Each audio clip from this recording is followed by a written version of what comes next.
Bom dia, irmãos, graça e paz. Nós somos a primeira Igreja Evangélica Batista em Araraquara. Essa é a sala de adultos. Sejam muito bem-vindos à nossa aula de hoje. Hoje nós estudaremos a quarta lição da nossa revista sobre o livro de Mateus.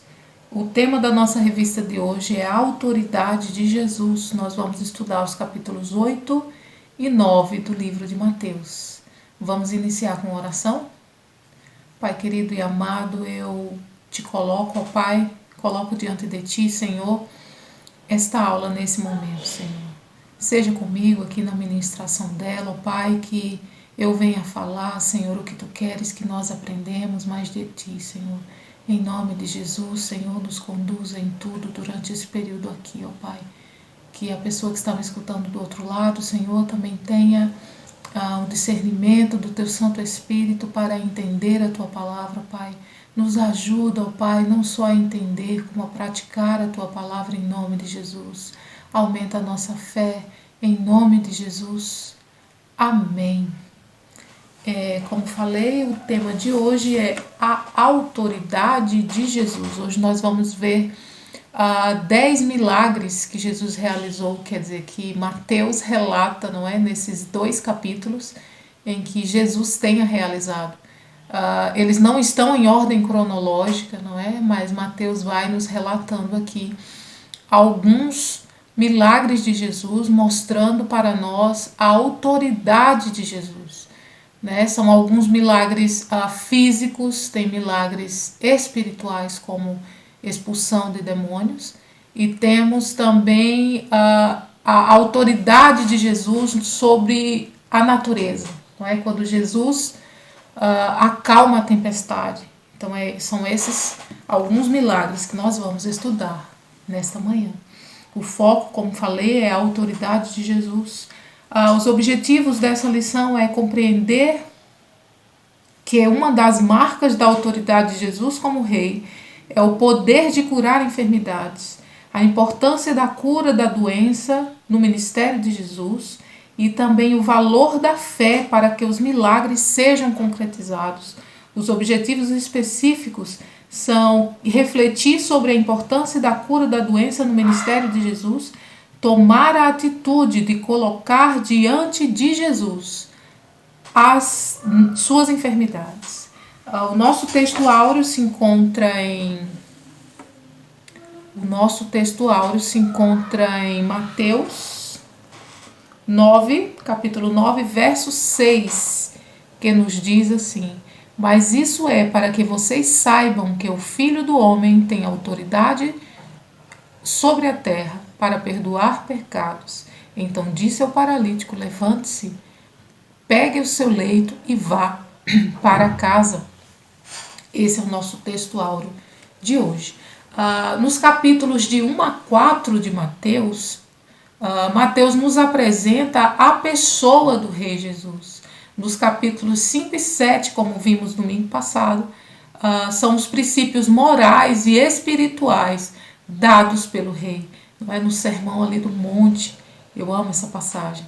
Agora então, nos capítulos 8 e 9, vemos o poder do Rei que Mateus mostra claramente nos milagres narrados nesse texto. Então, o enfoque agora dos capítulos 8 e 9 é mostrar a autoridade de Jesus.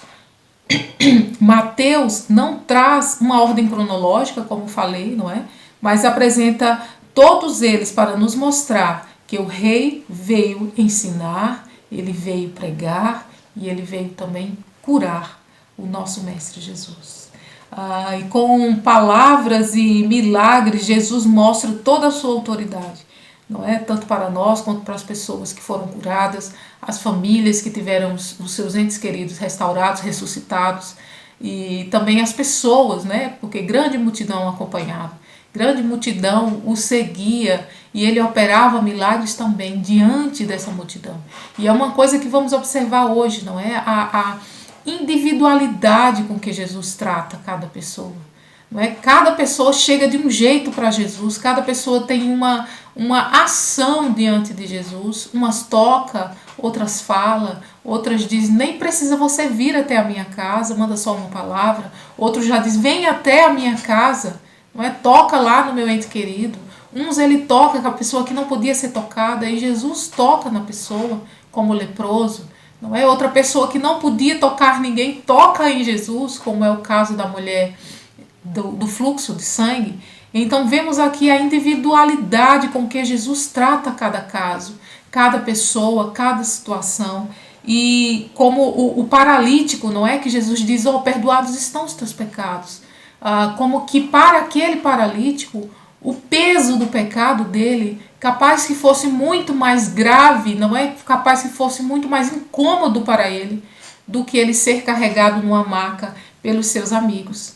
Deus sabe do coração, Deus sonda o coração, Jesus Cristo sonda não só o coração quanto a mente, não é? Esquadrinha tudo que passa em nossa cabeça, tudo que passa em nosso ser, nos conhece até melhor do que nós mesmos nos conhecemos.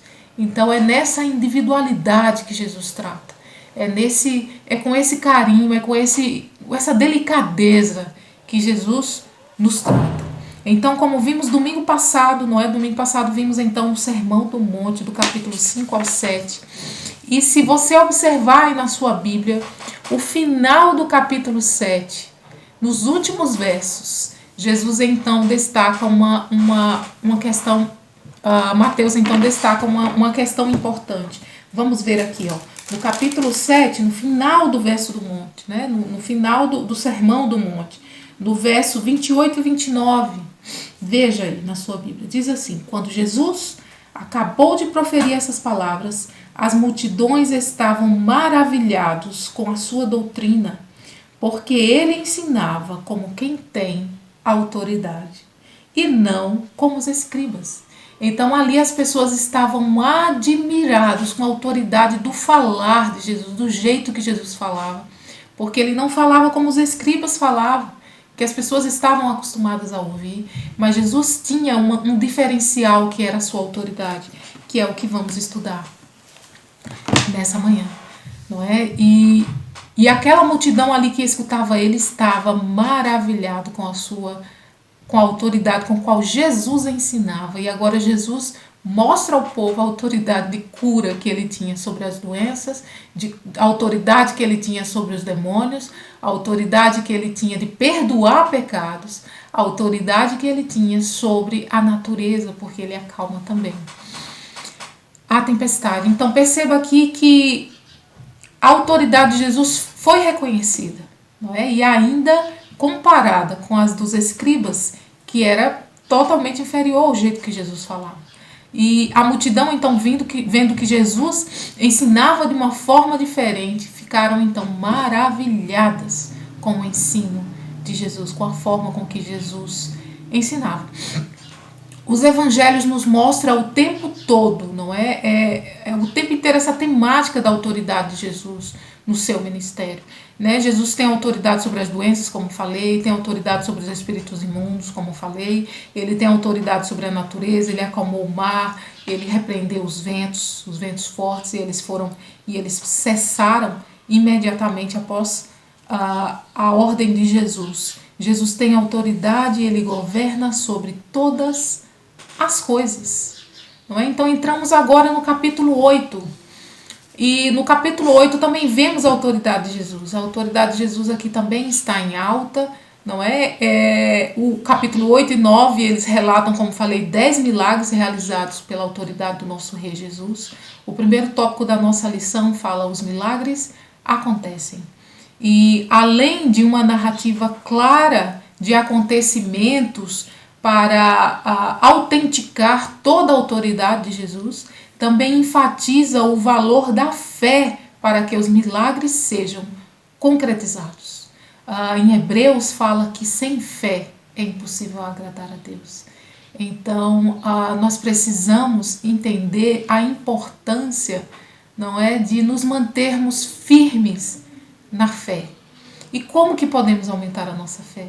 A palavra diz que a fé vem pelo ouvir, e o ouvir a palavra de Deus. Então a importância de nós estarmos sempre alimentando o nosso espírito com a palavra de Deus, a importância de participarmos da EBD, a importância de nos dedicarmos à leitura da palavra de Deus, a importância de escutarmos pregações, não é? A importância de nos dedicarmos a estudar. Às vezes a gente lê um livro da Bíblia inteiro assim em sequência, não é? Mas também a importância de você parar, pegar um versículo, pegar um trecho, não é? Pegar uma passagem e tentar entender aquela passagem, fazer algumas perguntas àquela passagem, se possível escrever, se você gosta de escrever, escreva alguns tópicos, alguns pontos importantes para você, mastiga, né? Mastiga ali aquela passagem, tenta entender, pede ao Espírito Santo que te abra o entendimento, para que a gente venha a fortalecer a nossa fé, não é? A aumentar a nossa fé através da palavra de Deus. Porque o nosso Deus, ele tem autoridade, como vimos, não é? Sobre as doenças, sobre os demônios, sobre todas as coisas. E é um Deus que nos trata de forma individual, é um Deus que olha para mim, não é da mesma forma que ele olha para você. Ele sabe que somos diferentes, ele sabe que aquilo que é importante para mim talvez não seja importante para você. E ele trata de nós de uma forma individual, né? De uma forma carinhosa, de uma forma ali a nos suprir as nossas necessidades. É um Deus maravilhoso, não é? Temos muitos motivos de ter essa preocupação em agradá-lo, em servi-lo, não é? Em estar disposto para ele, não esperando uma recompensa dele, não esperando que ele nos dê alguma coisa, né, pelo serviço prestado, não, mas servi-lo em gratidão pelo que ele já fez por nós, em gratidão por pertencer a esse Deus. Só o fato de nós pertencermos a ele já é suficiente para nos fazer, para nos constranger a querer trabalhar para ele, a querer servi-lo, não é? Servir na igreja local, servi-lo, estar à disposição para o crescimento do seu reino, estar à disposição para a proclamação do seu reino, para que o reino dele cresça aqui na terra, para que o nome dele cresça, para que o nome dele cresça, não o nosso nome, mas o nome dele cresça.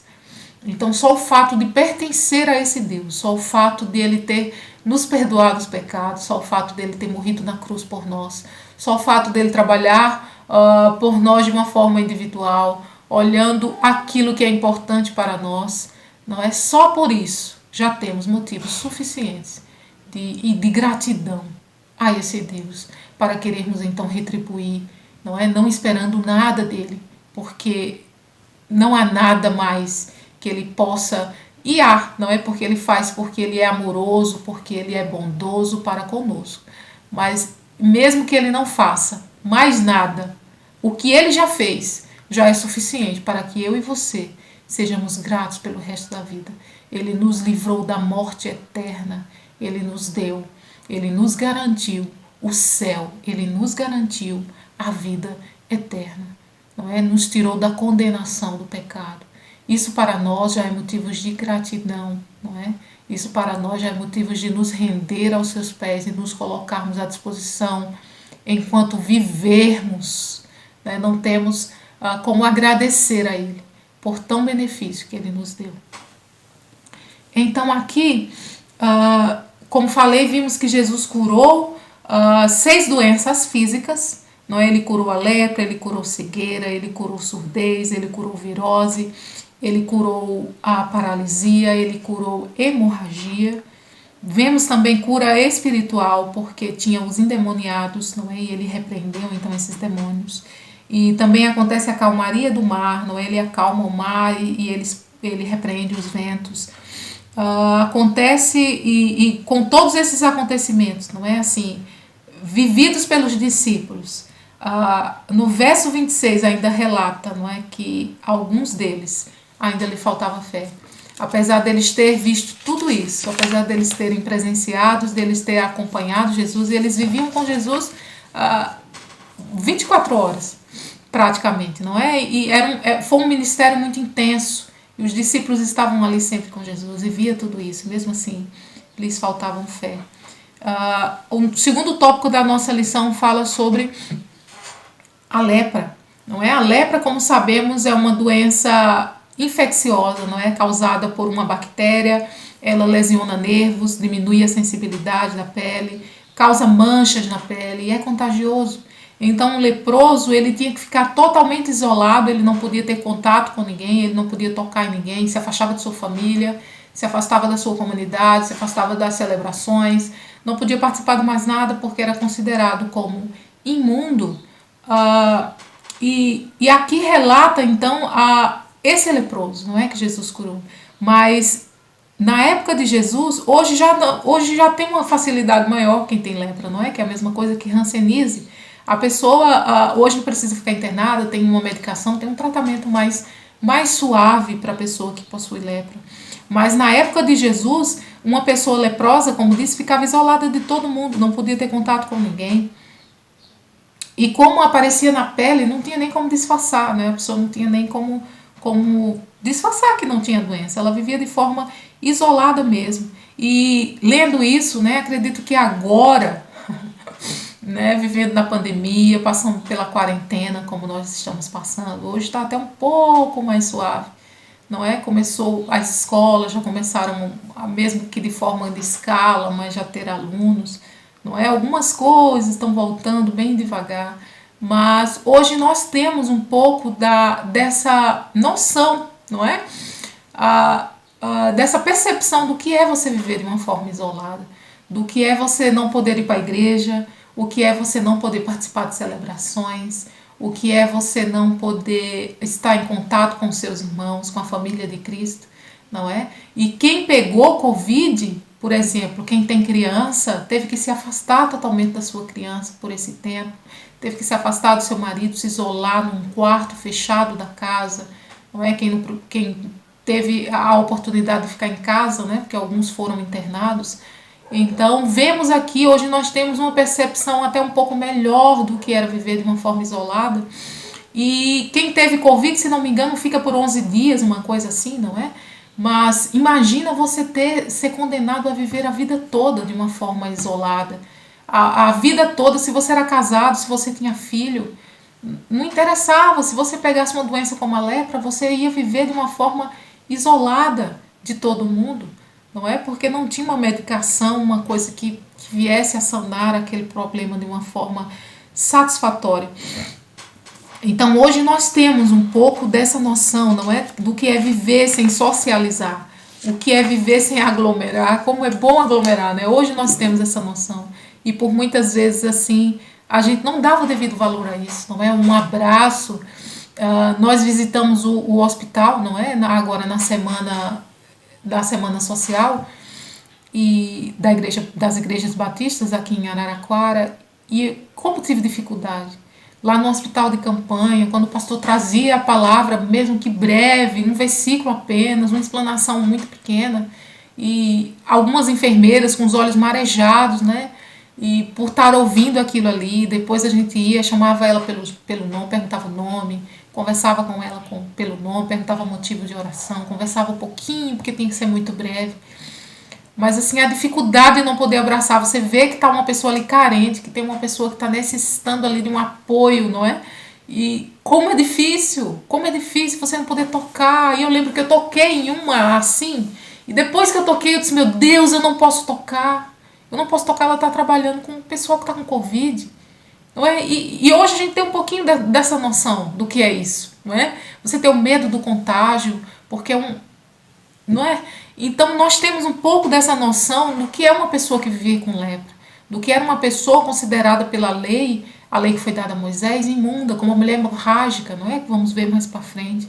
Então, coisas que às vezes a gente não dava valor, coisas que às vezes a gente fazia no automático, como tocar em alguém, como dar um abraço de consolo em alguém, não é? E hoje a gente é privado disso, hoje a gente não pode fazer isso.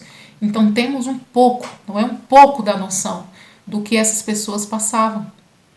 Nós temos então hoje mais sensibilidade para entender, não é, a vida de um leproso daquela época de Jesus. Então aqui o leproso, segundo a lei que foi dada a Moisés, alguém que não podia participar, nem conviver, não é, com o seu povo, nem participar das celebrações.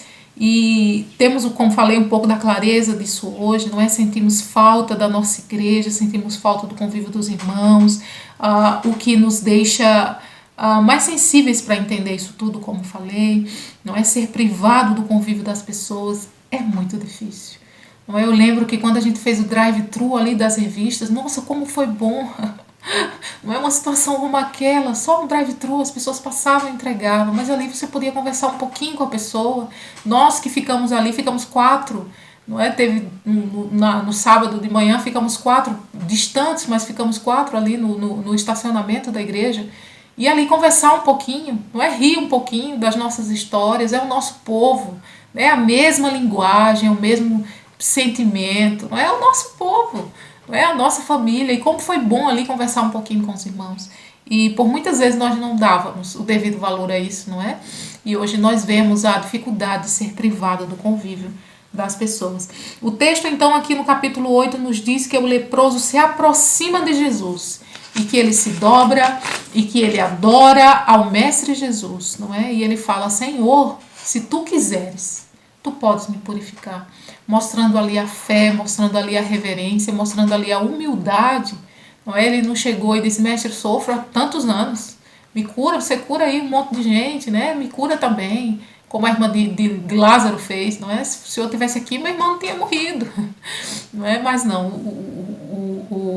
o leproso, ele foi de uma forma humilde, não é? Mostrando adoração, mostrando reverência ao Mestre Jesus. Ele chegou ali com fé, humildade, e se dobrou ali diante de Jesus e pediu: se tu queres, Senhor, se tu quiseres, tu podes me purificar.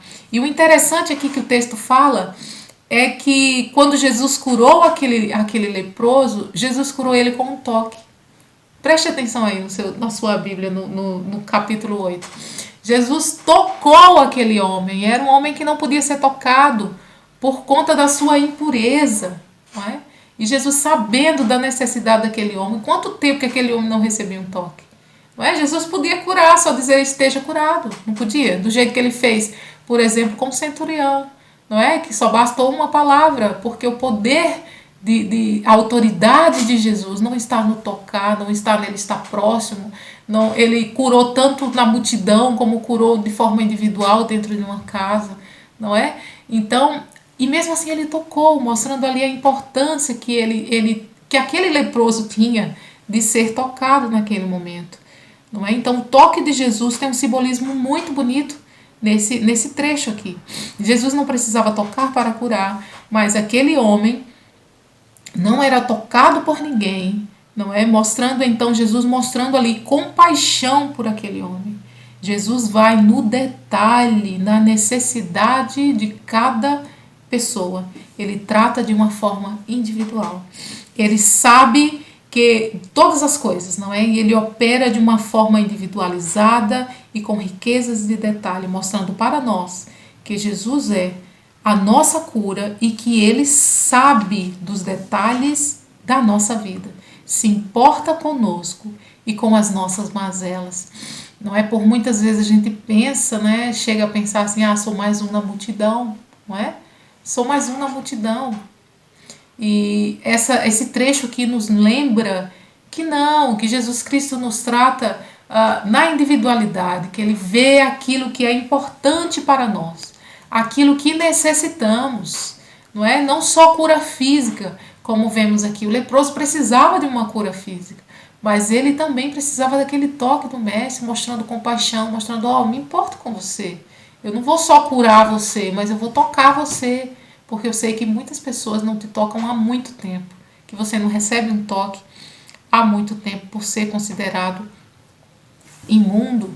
O terceiro tópico aqui da nossa lição: Jesus cura à distância e presencial, como tem aqui no verso 5, não é? Começa aqui no verso 5, que é a cura do servo do centurião. Esse relato aqui, a um comandante, né? Ele tinha sob sua supervisão 100 homens, por isso que era chamado de centurião, não é? Porque vem de centena.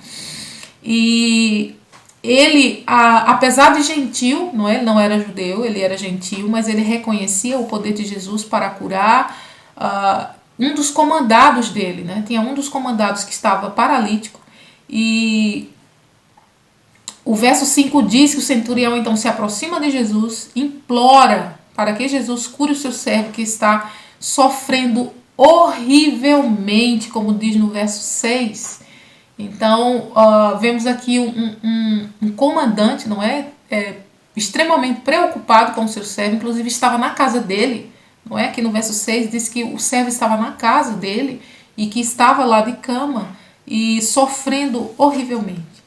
E Jesus então diz: eu vou até lá, né? Eu vou lá curar, vou lá na sua casa, vou curar ele. E o centurião diz: eu não sou digno, Senhor, de que o Senhor vá até a minha casa. E ele faz então uma comparação com uma tática, não é, de dar ordens aos seus subordinados. E porque ele entendia que Jesus podia fazer a mesma coisa. E ele diz: os meus servos, eu falo vai e ele vai. Então, da mesma forma, tu podes fazer a mesma coisa. Entendendo ali, reconhecendo a autoridade de Jesus. E Jesus ouvindo isso, não é? E Jesus ouvindo isso, ele diz aos que estavam com ele, não é? Nem em Israel eu vi uma fé como esta. E nós vemos aqui no verso 11 uma coisa que Jesus fala que é até pesada de ouvir, não é? Aqui no verso 11 Jesus diz que ele diz que virão de fora, não é? E se assentarão à mesa do reino de Deus. Deixa eu ler aqui na Bíblia, porque eu acho que eu anotei errado.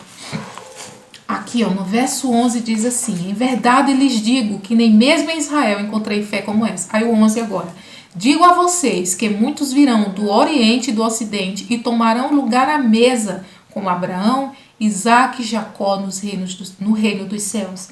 Mas os filhos do reino serão lançados para fora, nas trevas, ali haverá choro e ranger de dentes. Jesus aqui ele está falando da expansão do seu reino.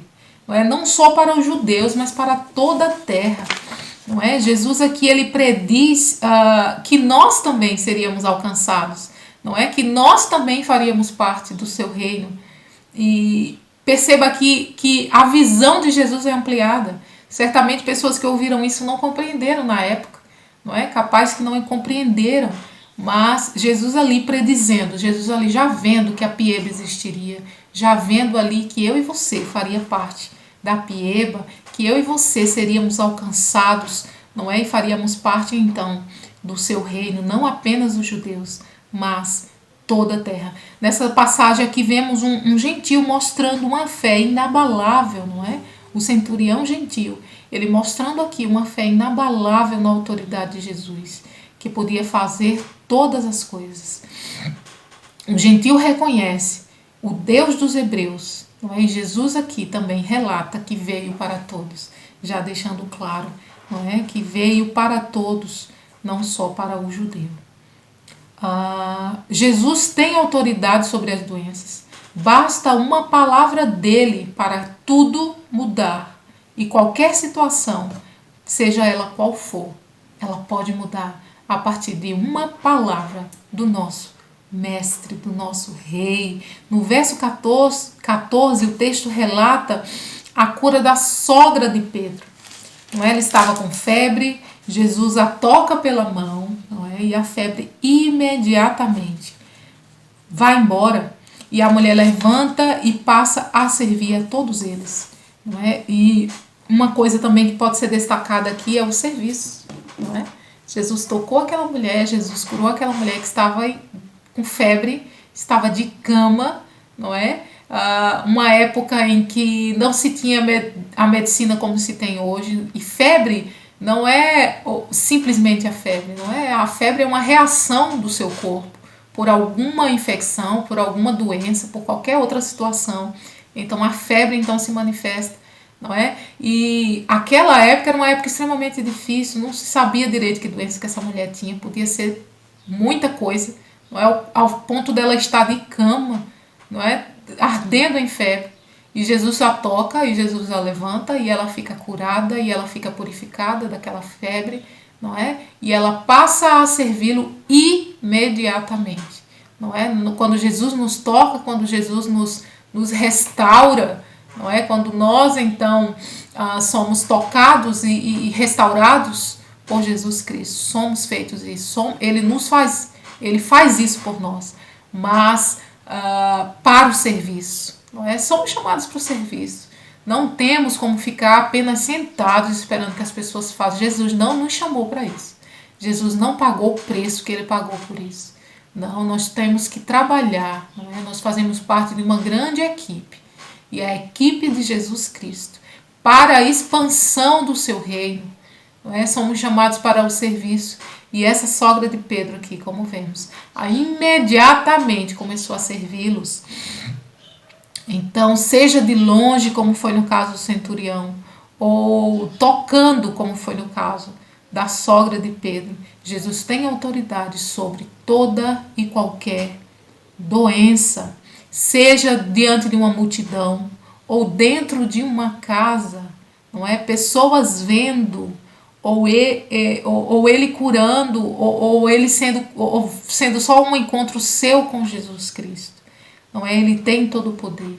E como vimos aqui, são situações diferentes, são pessoas diferentes, são pessoas que se aproximam de Jesus de uma forma diferente. E a ação de Jesus também é diferenciada, porque ele trabalha de uma forma individual. O quarto tópico aqui da nossa revista tem outras curas. O texto segue contando então que Jesus curou e expulsou demônios.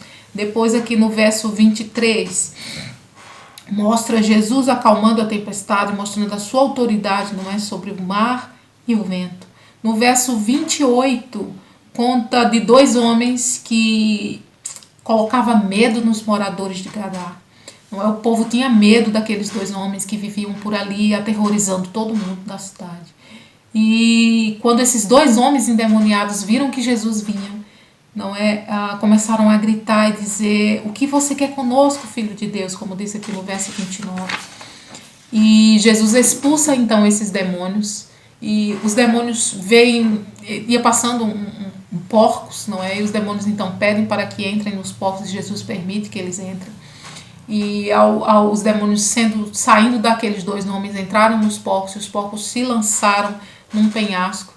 Não é? E a manada de porcos, então, os donos dos porcos passando, vendo aquela perda financeira, não é? Perderam a sua manada de porcos, ficaram indignados.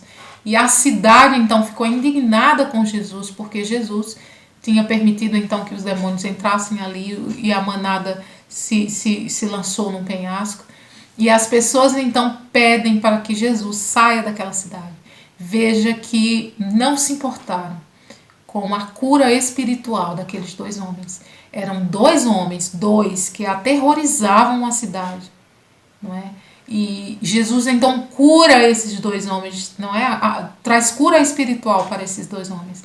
Mas a preocupação da cidade, a preocupação dos moradores foi com o prejuízo da manada de porcos, não se importando então com a cura, mesmo eles antes colocando terror nas pessoas da cidade, não se importaram com a cura espiritual dos homens, preocuparam-se só com os prejuízos, não é? E hoje nós vemos situações como essa, não é? As pessoas estão cada vez mais insensíveis, não é? Às vezes se preocupam mais com o que tem, com situação financeira, ou até mesmo prioriza animais a pessoas. Você já deve ter ouvido situação como essa.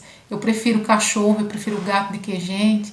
Não é? Então nós como cristãos, nós como entendendo o plano de Deus para a humanidade, não é? Nós entendendo como Deus fez o homem, entendendo como Deus fez o animal, não pode fazer parte da nossa compreensão esse tipo de argumento. Não é? Não pode, não deve fazer parte da nossa linguagem, não é? Precisamos sim priorizar pessoas. É fácil convivência, não é? Nem sempre é fácil convivência. Há pessoas extremamente difíceis de se conviver, e se você for sincero com você mesmo, você vai saber que você também tem as suas dificuldades, não é? Que você também não é uma pessoa fácil também, não é? Todos nós temos as nossas mazelas, temos as nossas coisas que implicamos, coisas que importamos e que mais ninguém se importa com isso, não é? Todo mundo tem. Então precisamos entender que a examinar a nós mesmos, como a Bíblia nos orienta, não é? Examine-se, pois, o homem a si mesmo. Mas nós temos o costume sempre de examinar a outra pessoa, não é? E a outra pessoa tem que passar no meu crivo. A outra pessoa tem que estar de acordo com aquilo que eu acho que ela tem que ser. E não é dessa forma. Não é assim que funciona, porque você não consegue agradar todas as pessoas. Nem Jesus Cristo agradou todas as pessoas. Mas nós temos a pretensão, né? Nós temos o orgulho de achar que as pessoas têm que viver para nos agradar, não é? Nós temos que aprovar tal situação e não temos, não é? Não temos, não fomos feitos para isso. Não é nosso papel julgar ninguém, não é? Não estou dizendo que seja fácil, mas nosso papel como cristão é no que depender de nós, como Paulo nos orienta, não é? Ter paz com todo mundo. Conseguiremos ter paz com todo mundo? Certamente que não. Não é? Tem pessoas que por mais que você tente, você não vai conseguir. Não é? Tem pessoas que não gostam da gente, às vezes, sem motivo. Às vezes você nem fez, às vezes a pessoa nem te cumprimentou direito. Mas tem algo em você que ela não gosta em você. E paciência, não é? E paciência. O que cabe a nós é no que depender de nós ter paz com todo mundo. Não é ter paz com todo mundo no que sentido? Alguém não foi muito leal à minha amizade, não é? Eu vou continuar sendo amigo fiel daquela pessoa? Não necessariamente, não é? Não preciso mais contar meus segredos para aquela pessoa, mas eu preciso amar. Eu preciso amar aquela pessoa, eu preciso perdoar aquela pessoa. Não é? Mesmo que a confiança não se restaure, mas eu preciso amar aquela pessoa, porque aquela pessoa é minha irmã em Cristo Jesus, somos um só corpo. Não é? Então precisamos entender isso, precisamos entender que precisamos nos importar com as pessoas, não é? Nos importar muito com as pessoas e pouco com o financeiro, pouco com o que a pessoa pode te oferecer, não é? A Bíblia não nos orienta a amar alguém esperando algo em troca, de forma alguma, não é? Precisamos amar aquela pessoa, ter a decisão de amar, não é? A Bíblia nos orienta inclusive a amar nossos inimigos, amar aquele que nos persegue. E não é uma situação fácil de se fazer, mas se a Bíblia nos orienta a fazer, é porque é possível que seja feito. Não é fácil, mas é possível que seja feito. E como nós estamos vendo aqui, nós temos um Deus que pode todas as coisas. Um Deus a quem foi dado todo o poder no céu e na terra. É a esse Deus que servimos, é a esse Deus que pertencemos. E é a esse Deus que temos livre acesso de pedir a Ele, não é o que precisarmos. Então, se eu tenho dificuldade em perdoar alguém, se eu tenho dificuldade em priorizar pessoas, se eu tenho dificuldade em enxergar a importância das pessoas, eu prefiro animal, eu prefiro outra coisa, ou eu só me relaciono com quem tem alguma coisa dá em troca para mim, eu posso me dirigir a esse Deus que trata de uma forma individualizada, é um Deus que não me julga, não é? É um Deus que não vai se escandalizar, é um Deus que não vai se chocar com alguma coisa que eu falar em oração, porque, como diz o salmista, antes que a palavra chegue à nossa boca, Ele já conhece, Ele já sabe o que vamos falar. Então não há nada que eu diga em oração, não há nada que eu peça sobre meu caráter, sobre a minha conduta, não há nada que eu confesse que vá chocar a Deus, porque Ele já sabe de todas as coisas. Então, se eu tenho dificuldade em priorizar pessoas, se eu tenho dificuldade em amar aquele que me persegue, se eu tenho dificuldade em perdoar, eu posso, de uma forma sincera, em oração, me lançar diante de Deus e pedir a Ele, explicar e falar e confessar e dizer: Deus, não consigo, me ajuda, me orienta. Porque o Deus que trata de uma forma individualizada, Ele vai trabalhar nesse sentido, Ele vai nos conduzir ao perdão, nos conduzir ao amor, para que, no que depender de nós, tenhamos paz com todos os homens. Então aqui vemos que Jesus mostrou também autoridade sobre os demônios nessa situação aqui, não é? Onde ele expulsou o demônio daqueles dois homens que aterrorizavam aquela cidade. Em seguida, aqui no capítulo 9, não é? O texto segue falando da cura do paralítico de Cafarnaum. Os amigos o trouxeram deitado numa maca, e Jesus, vendo a fé deles, diz: os seus pecados estão perdoados, mostrando então a autoridade de Jesus sobre os pecados, a autoridade de Jesus em perdoar pecados. E só depois dele dizer isso, então, ele fala: ao homem, né? Levante-se, pegue a sua cama e vá para casa. E isso acontece. Cada caso Jesus trabalha de uma forma, não é? Quem sabe nessa situação aqui, para esse paralítico, os pecados que ele carregava não era mais pesado para ele do que a sua própria marca, não é? Do que sua própria paralisia. Quem sabe para ele o peso do pecado não afetava mais a sua vida do que a sua doença.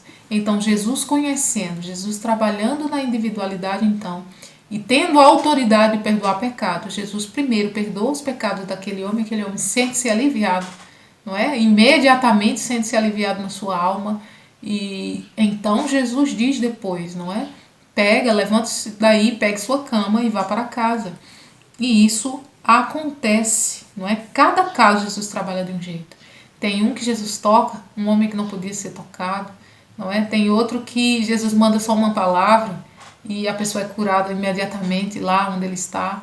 Tem outro que Jesus vai até a casa, não é? Tem outro que Jesus toca de novo e levanta dentro de uma casa, não é? Tem outro que Jesus cura diante de uma multidão, como foi o caso do servo do centurião. Então, cada caso Jesus trabalha de um jeito e cada pessoa também, não é? Ele tem uma maneira de ser e de agir. Então, não trata na individualidade, né? É um Deus individual, é um Deus que olha segundo as nossas necessidades, as necessidades de cada pessoa. E quem sabe, não é? Nesse último caso, como falei, o homem sofria mais com o peso dos seus pecados. E Jesus sabe da necessidade e atende a necessidade de cada pessoa. E então vemos aqui a importância, não é, de servir a esse Deus, a importância não, o privilégio, a importância também, né? Mas o privilégio de servir a esse Deus, um Deus que perdoa pecados, um Deus que quando estamos angustiados, quando estamos nos sentindo pesados, não é, carregando alguma coisa que cometemos, e aí nós vamos diante dele e confessamos, não é? Confessamos e pedimos perdão e com sinceridade de coração, não é? Abandonando aquilo ali. E imediatamente aquele peso que era carregado é retirado de nós e nos sentimos então perdoados por esse Deus, um Deus individual, um Deus que tem autoridade sobre a natureza, um Deus que tem autoridade sobre os demônios, um Deus que tem autoridade sobre as doenças, um Deus que tem autoridade de perdoar pecados. Esse é o nosso Deus. Aqui no verso 18, Mateus continua relatando agora a cura da filha de Jairo, uma menina adolescente que tinha morrido, não é? E daí Jairo chega até Jesus, o chefe da sinagoga, se aproxima até Jesus e fala: "Ó, minha filha acabou de morrer."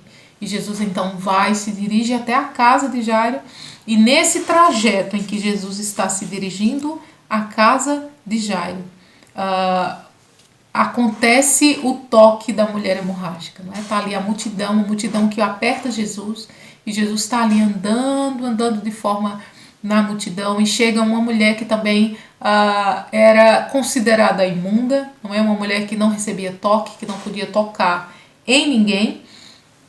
E daí essa mulher aterrorizada, essa mulher com muito medo, ela sai lá do seu lugar e enfrenta a multidão e toca Jesus por trás com muito medo. Ela toca na borda da sua veste, na borda da veste de Jesus. E imediatamente, quando ela tocou na borda da veste de Jesus, ela sentiu o seu fluxo parar. Imediatamente.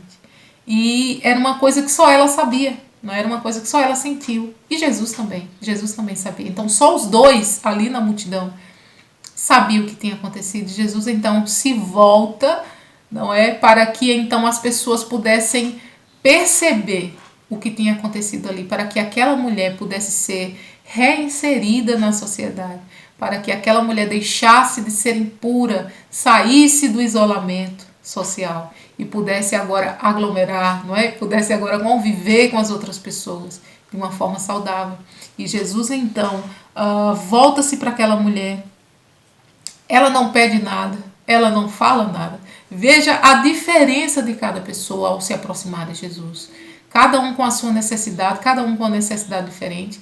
Alguns até com necessidades muito parecidas, mas eles se aproximam de Jesus, cada um do seu jeito, cada um à sua maneira, não é? E Jesus atende a essas necessidades, porque se tem uma coisa que vemos em comum em todas essas situações, é a fé, não é? É a fé de que Jesus pode fazer. Então você tem fé, não interessa o jeito que você, não, o seu jeito, a sua maneira, o seu sofrimento, a sua mazela, aquilo que você precisa, não é? Isso aí é indiferente. Isso aí é indiferente. O que você precisa é ter fé, não é? Reconhecendo a autoridade de Jesus sobre a sua vida, a autoridade de Jesus sobre aquilo que você precisa, não é? E essa mulher, como falei, ela não fala nada, ela não pede nada, ela apenas toca, e isso é suficiente, não é? E ela sentiu então seu fluxo parar de imediato. Jesus também sabia que isso tinha acontecido, e Jesus então, pensando no bem-estar social daquela mulher, ele fala a todos e diz: filha, tua coragem, quer dizer, filha, coragem, a tua fé te salvou, como diz aqui no verso 22. E Jesus então segue, não é?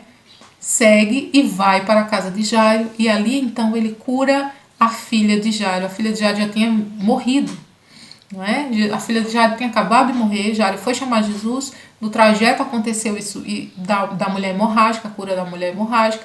Jesus então chega na casa de Jairo, segura também a filha de Jairo pela mão e diz à menina: levanta, não é?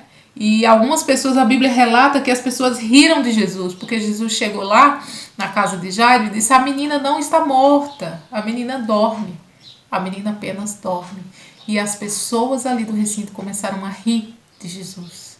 E daí Jesus vai até a cama da menina, segura a mão dela, fala para ela levantar, a menina levanta, e daí os pais veem, imagina a situação, não é? Da felicidade, você poder abraçar novamente a sua filha ali. E os pais têm essa alegria, e as pessoas que riram de Jesus, então, viram o poder dele, tiveram que reconhecer, não é? O poder e a autoridade de Jesus sobre a morte. Jesus então ressuscita a filha de Jairo. E mais uma vez falando, né? Jesus cuida de cada um de nós, né? Cada um de nós de uma forma individual, as nossas enfermidades, nas nossas necessidades, não é? Precisamos então aumentar a nossa fé, precisamos então entender a importância de alimentar o nosso espírito, não é? Mortificando a nossa carne, lendo a sua palavra. A fé vem pelo ouvir e ouvir a palavra de Deus, não é? Na sequência ainda fala aqui que Jesus cura 2 cegos, não é? A fé de ambos demonstra que foi a razão da cura, não é? Jesus curou por conta da fé de ambos. A fé é a base principal das curas feitas por Jesus. Como disse, tem uma coisa, um ponto aqui em todas essas curas, em todos esses milagres aqui, que são 10 milagres, não é? É a fé em Jesus. Então Jesus tem poder, Jesus tem autoridade, mas conta com a nossa fé. Hebreus 11:6 diz: sem fé é impossível agradar a Deus. Então, como falei, mais uma vez eu falar, que eu e você precisamos ter a importância, precisamos saber a importância da leitura da palavra de Deus, a importância de estarmos em contato com a palavra de Deus, porque ela vai nos ajudar a aumentar a nossa fé, porque é ouvindo a palavra de Deus que a fé é acrescentada, e precisamos de fé, não é? Fé num Deus, e não é difícil, não é? Ter fé num Deus desse não é difícil, um Deus onde que vemos tantos relatos em sua palavra de coisa que ele fez, de coisa que ele operou, de milagre que ele realizou. E tenho certeza que em sua vida você há de lembrar, além da sua salvação, que foi a coisa mais importante que Jesus Cristo fez por nós, não é? Mas tenho certeza que tem situações onde que você pode ver no seu dia a dia o manifestar da autoridade de Jesus sobre a sua vida, sobre as situações do seu dia a dia, seja coisas mínimas, não é? Tem livramentos que nós nem vemos, não é? Mas temos a certeza que Deus está ali nos protegendo, que Deus está ali nos guardando, porque tudo é de acordo com o que agrada ao seu coração. A sua vontade é boa, perfeita e agradável a Ele, não é? A sua vontade é boa para nós, porque o que agrada, o que está em seu coração de nos fazer, é o melhor para nós, porque como vimos aqui Jesus falando, não é que pessoas viriam do Oriente e do Ocidente e ocupariam ali o reino de Deus, não é? E pessoas do reino seriam expulsas. Jesus ali já predizendo, já vendo muito além, já vendo a Pieba, já vendo eu, já vendo você, fazendo parte do seu reino, não é? Não só os judeus. Então, vemos que a visão de Jesus Cristo é ampliada, a nossa visão é totalmente limitada, ele vê muito além, é insondáveis, são insondáveis os seus pensamentos. Então, precisamos, e não é difícil, não é? Acreditar, depositar a fé em Deus que nos ama, que cuida de nós com tanto carinho, com individualidade, não é? Vendo as nossas necessidades, atendendo às nossas necessidades, não é? Realizando aquilo que Ele planejou para a nossa vida. E quando a gente está feliz, quando é que a gente está feliz? Estamos felizes quando estamos no centro da vontade de Deus, porque aquilo, a vontade dele para nós é perfeita. A vontade, aquilo que Ele sonhou para nós, aquilo que Ele planejou para nós, é o que nos traz felicidade. Então precisamos não é diminuir o nosso ego, precisamos baixar a nossa guarda, baixar a bola. Precisamos baixar a bola, reconhecendo que todo poder, toda autoridade pertence ao nosso Deus. E que tudo o que temos e que tudo o que fazemos vem dele. Nada conseguimos fazer sem que ele possa nos auxiliar, sem que ele venha e nos direcione e nos conduza. Não é? Então precisamos ter esse entendimento. Era essa a lição de hoje. Não é? Espero que Deus tenha falado ao seu coração assim como falou ao meu coração. Vamos fazer uma oração nesse momento. Pai querido e amado, muito obrigado, Jesus. Muito obrigado, Senhor, por te pertencer. Muito obrigado pelo Deus que trabalha de uma forma individual. Muito obrigado por pertencer a esse Deus que se importa com o que é importante para nós. Muito obrigado, Senhor, porque não importa o jeito que somos, não importa como chegamos até a Ti, Senhor. Não importa, Senhor, se tocamos, se falamos, se pedimos. Não interessa essa situação, Senhor. O que importa é a nossa fé, a fé com que nos aproximamos em Ti. Pai, aumenta a nossa fé, Senhor. Nos ajuda a cada dia mais podermos aprender mais da Tua Palavra, Senhor. Ouvir mais da Tua Palavra e assim alimentar a nossa fé. Pai querido, perdoa os nossos pecados, Senhor. E nos ajuda, Senhor, a entender, Senhor, a Tua autoridade sobre todas as coisas, Senhor. A entender que toda autoridade foi dada nos céus e na terra. Que basta apenas uma palavra Tua, Senhor. E todas as situações, Senhor, elas podem ser modificadas, porque a Tua palavra tem autoridade, a Tua palavra tem poder. Em nome de Jesus, Senhor, continua a falar aos nossos corações, a guiar as nossas vidas, a nos conduzir. Muito obrigado, Senhor, por fazer parte do Teu reino. Muito obrigado por te pertencer. Em nome de Jesus, continua conosco, Senhor, durante esse dia. Fala aos nossos corações, agora, Senhor, durante esse culto. Em nome de Jesus. Amém. Deus abençoe. Bom domingo. Até domingo que vem, se Deus assim nos permitir.